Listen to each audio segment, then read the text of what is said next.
Hey, what's up? It's Tom.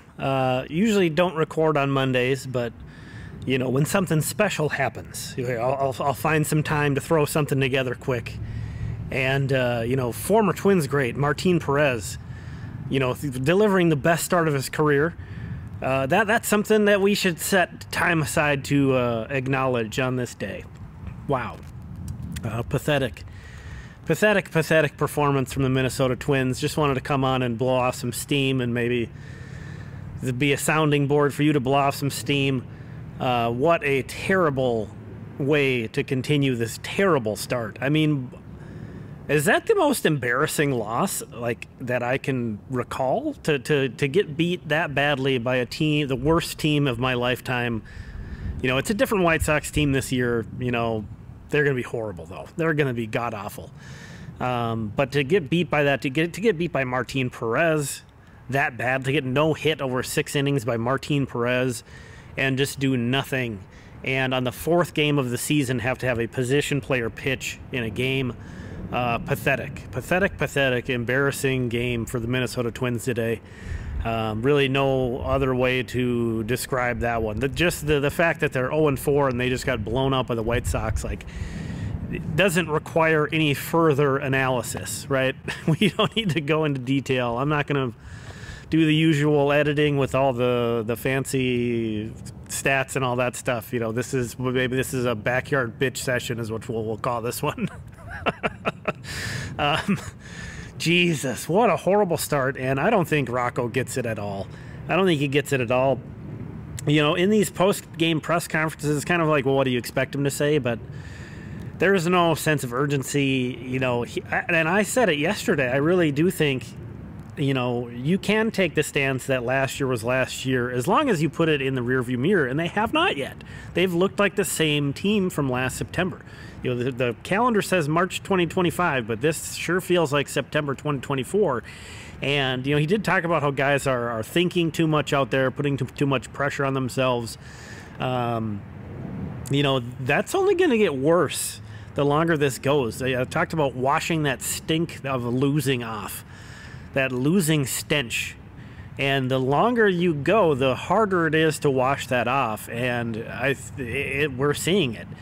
And yeah, it is only 4 games. I'm usually the Mr. Patient. You know, I'm usually Mr. Patient. I'm usually the one this time of year saying, hey, you know, hang on. Slow your roll. It's a long season. There's plenty of time. Because there is plenty of time. But the difference between this year and, let's say, last year when they got up to that horrible start was last year's team was coming off of a successful season, a good September, a successful playoff, you know, a playoff series victory.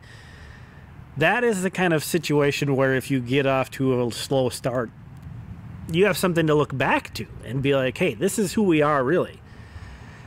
This situation, you get off to a slow start now all of a sudden it's really easy to wonder, like, hey, wait a minute, is that who we are?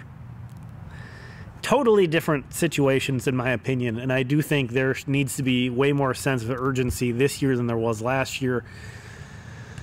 You know, not going to completely give up hope that they can turn things around, because they can, but they need to have a sense of urgency. And when you are removing Carlos Correa and Byron Buxton in the 4th inning of a baseball game, you are just telling me that you have zero sense of urgency. I understand it's a 9-0 game. Like, how are those guys supposed to lead from the bench? And there's already clearly a rift between the established players and the young players based off of the quotes that we got toward the end of last season from Carlos Correa and the quotes that we got toward the end of last season from Royce Lewis. What kind of message does it send to the rest of the guys when you're in a game that's out of hand and you take those 2 guys out and everybody else stays in? What does that tell to the rest of the guys? You know, everybody knows who makes the most money. Everybody knows that, you know, but that's one thing, and then this is another thing. And also, like, how do you build momentum? I talk about washing the stink of losing off. You know, that is winning. That's at the end of the day, it is winning. Are you likely to come back in a 9-0 game? No. But let's say you keep Correa and Buxton in there, and maybe you score 4 runs today. A dream scenario, I know right now. We can't even envision that happening. But let's just say that.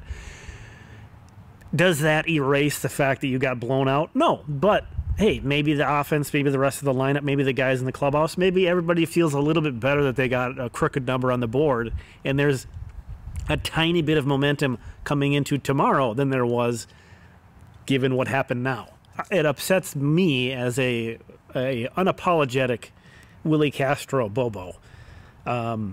Guy was the position player MVP on that 2023 team. Guy was the team MVP at the Diamond Awards this past year. He has been the best player on the team so far this season.